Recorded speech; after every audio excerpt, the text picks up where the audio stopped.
কলকাতার মধ্যে একটু অন্যরকম পরিবেশে লাঞ্চ বা ডিনারে যেতে চাও?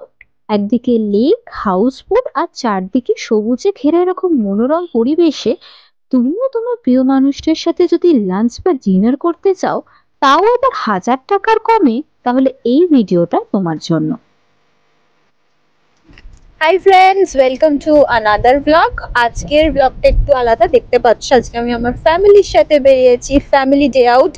আর আজকে আমরা যাচ্ছি ইকো পার্কের ক্যাফে একান্তে। আমরা শিবপুর হাওড়া থেকে স্টার্ট করেছি। আমি গাড়ি নিয়ে সেকেন্ড ব্রিজ হয়ে, মা ব্রিজ হয়ে, ইকো পার্কের সামনে দিয়ে সোজা নিউ টাউন হয়ে চলে যাচ্ছি ইকো পার্ক। আমরা মা ফ্লাইওভার ধরেছি আর যাচ্ছি ইকো পার্কের দিকে। ক্যাফে একান্তেতে হয়তো তোমরা অনেকেই গেছো, তবে আমরা অনেক দিন পর যাচ্ছি। অনেক দিন আগে আমি গেছিলাম, আমার ঠিক খুব একটা মনেও নেই, তখন অতটা সাজানো গোছানোও ছিল না, তবে ফ্যামিলির সাথে প্রথমবার যাচ্ছি। ইনফ্যাক্ট কদিন আগেই আমার একটা বন্ধু গেছিল এবং খুব ভালো রিভিউ শুনেছি আমি এই জায়গাটার। তো তাই ভাবলাম যে আজকে ভাইফোঁটা, তো আজকে একটা ফ্যামিলি লাঞ্চে ওখানেই যাই। আমরা হাওড়া থেকে যাচ্ছি। আর ইকো পার্ক তো তোমরা সকলেই চেনো, তবে যদি কেউ না চিনে থাকো বা কারোর রুটে কোনো প্রবলেম হয়, তাহলে তোমরা কমেন্ট করতে পারো। আমি গাইড করে দেওয়ার চেষ্টা করব। আমরা এখন আইটিসি এবং জিডব্লিউ ম্যারিটের সামনে দিয়ে যাচ্ছি। হাওড়া থেকে মা ফ্লাইওভার ধরে গেলে টাইম লাগে খুব বেশি হলে 45 মিনিটস টু 1 আওয়ার, তার বেশি নয়। আর যেহেতু আজকে ছুটির দিন, রাস্তা কিন্তু ফাঁকাই রয়েছে। আমরা এখন বিশ্ব বাংলা গেটটা ক্রস করে ইকো পার্কের দিকে এগিয়ে যাচ্ছি। ইকো পার্কের 1 নম্বর গেট, ওটা দিয়ে ঢুকবো। অলমোস্ট পৌঁছে গেছি, সামনেই ইকো পার্ক। আর এই হচ্ছে ইকো পার্কের গেট নাম্বার 1। এখান দিয়েই আমরা প্রবেশ করব। তোমরা হয়তো এই গেটটা চেনো, কারণ এইখানেই হস্তশিল্প মেলা হয় শীতকালে। তো এই গেটটা দিয়ে ঢুকে আমাদের একদম সোজা ঢুকে যেতে হবে। ইকো পার্কের 1 নম্বর গেট দিয়ে গিয়ে সোজা গিয়ে আইফেল টাওয়ার আছে। আইফেল টাওয়ারের পাশ দিয়ে আমাদের ঢুকতে হবে মনে হচ্ছে। দেখি, রাস্তাটা কিন্তু খুব সুন্দর। ক্যাফে এখানটাতে আসার আরো একটা কারণ হচ্ছে এই রাস্তাটা এত সুন্দর লাগে এখান দিয়ে যেতে, তোমরা দেখতেই পাচ্ছ।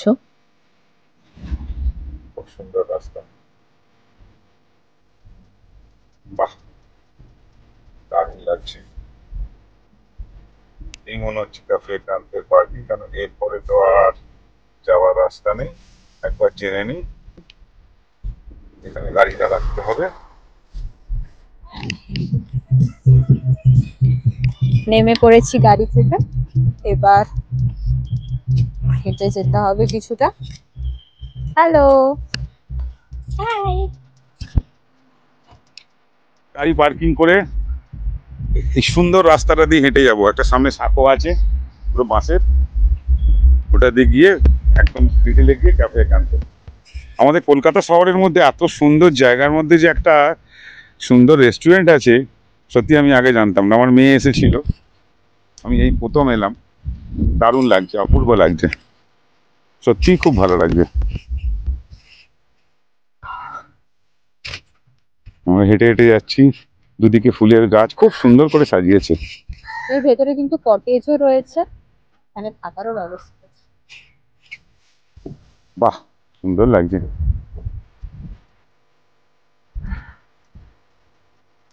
কলকাতার কোলাহলের মধ্যে এতটা সুন্দর শান্ত পরিবেশের মধ্যে ঝিলের মাঝখানে ভাবাই যায় না। মনে হচ্ছে বিদেশে চলে এসেছি। দুটো তিনটে ফ্যামিলি এসে থাকা যেতেই পারে, কি বলো? দারুণ। এই হচ্ছে ক্যাফে একান্তের এন্ট্রি পয়েন্ট। এটা কিন্তু দুটো রেস্টুরেন্ট আছে। একটা হচ্ছে রেস্টুরেন্ট নাম্বার 1, এটা এসি। আরেকটা আছে, দেখাচ্ছি, হাউস বোট। হাউস বোটের মধ্যে রেস্টুরেন্ট। এটা ওদের পুরোনো মানে মাল্টি কুইজিন রেস্টুরেন্টটা। এখানে ওদের ইন্ডিয়ান আর বাঙালি খাবার পাওয়া যায়। আর এই যে এইটা হচ্ছে ওদের হাউস বোট, এটা হচ্ছে ওদের চাইনিজ স্পেশাল। আমরা চুজ করলাম যে হাউস বোটেই খাবো। আজকে লাঞ্চ করবো হাউস বোট রেস্টুরেন্টে। পুরো হাউস বোটের মতো কাঠের তৈরি, দেখো খুব সুন্দর, আমার ভাবা যায় না এত সুন্দর। সবার আগে এসে লেকের পাশের সিটটা অকুপাই করে নিয়েছি, আর একটু মায়ের সাথে সেলফি তো তুলতেই হয়। চলো এবার তোমাদের মেনুটা দেখাই। এটা আগেই বলেছি সেটা চাইনিজ স্পেশাল রেস্টুরেন্ট, আর এটা হচ্ছে ওদের দুর্গাপুজোর স্পেশাল মেনু। আমরা অর্ডার করব একটা নুডলস, একটা রাইস আর একটা ফিশের কোনো আইটেম। প্রাইস রেঞ্জ হচ্ছে হয়তো তোমরা দেখতে পাচ্ছ না, সব ওই 400-500 এর মধ্যে। এক্স্যাক্টলি যদি বলো তাহলে আমাদের নুডলসটা 345 পড়েছিল, ওটা ছিল চিকেন নুডলস, হাক্কা নুডলস। আর ফ্রাইড রাইসটা ছিল মিক্সড, ওটা 399। আর ফিশের আইটেমটা পড়েছে হচ্ছে 499। তো যদি তোমরা দুজনে যাও তাহলে আরামসে 900-এর মধ্যে কি 1000-এর মধ্যে হয়ে যাবে। খাবার দিতে দিতে আমরা একটু ব্যালকনিটায় এলাম। এটা ওদের একটা আউটসাইড সিটিং অ্যারেঞ্জমেন্ট, এর ভেতরটা এসি আর বাইরেটা হচ্ছে বসার জায়গা আছে এরকম। ইভিনিং এর টাইমে কিন্তু খুব সুন্দর লাগে এখানটা। আর তোমরা গেট নাম্বার 2 দিয়েও প্রবেশ করতে পারো, সেক্ষেত্রে ওপার থেকে তোমাদের বোটে করে এদিকে আসতে হবে। ওদিকে হচ্ছে ভ্যাক্স মিউজিয়াম, আর এই সামনে এটা দেখছো এটা হচ্ছে সোলার হাউস, যেটা নতুন হয়েছে। খাবার এসে গেছে, ফ্রাইড রাইসটা এখনো আসেনি।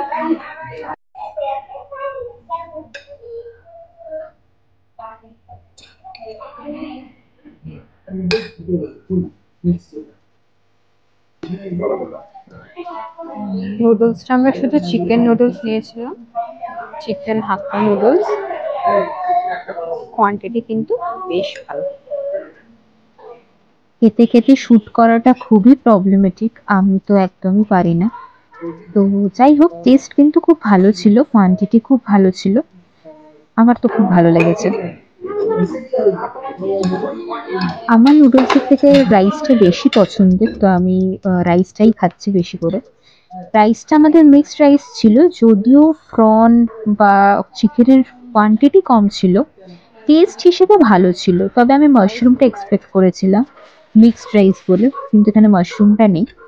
আদারওয়াইজ কোয়ালিটি ভালো ছিল আর টেস্টও ভালোই ছিল। তবে ফিশটা কিন্তু আমার খুব ভালো লেগেছে, ফিশটা খুব ভালো ছিল। সত্যি বলতে কি, অনেক রেস্টুরেন্টে খেয়েছি কলকাতার বিভিন্ন জায়গায়, কিন্তু এখানে খেয়ে এর মজাটাই আলাদা। এত ভালো অ্যাটমসফিয়ার, এত ভালো খাওয়া দাওয়া, আর দামও কিন্তু খুবই মানে রিজনেবল, খুব ভালো ব্যবস্থা। আর সব থেকে বড় উপরি পাওনা হচ্ছে এর প্রাকৃতিক পরিবেশটা, মনে হচ্ছে কলকাতার বাইরে রয়েছি, কলকাতার মধ্যে যে আছি এটা ভাবাই যাচ্ছে না। বাবার কাছে তো শুনেই নিয়েছো এখানকার রিভিউ, বাবার খুব ভালো লেগেছে আর আমাদেরও খুব ভালো লেগেছে। একদম অন্যরকম একটা এক্সপিরিয়েন্স ছিল আজকে, আর ব্লগটাও ছিল অন্যরকম। তোমাদের যদি আরো কিছু প্যারিস থাকে তাহলে কমেন্ট করে জানাতে পারো, আর এই ধরনের আরো ভিডিওস এর জন্য অবশ্যই দেখতে থাকো আর সাবস্ক্রাইব করে নিও।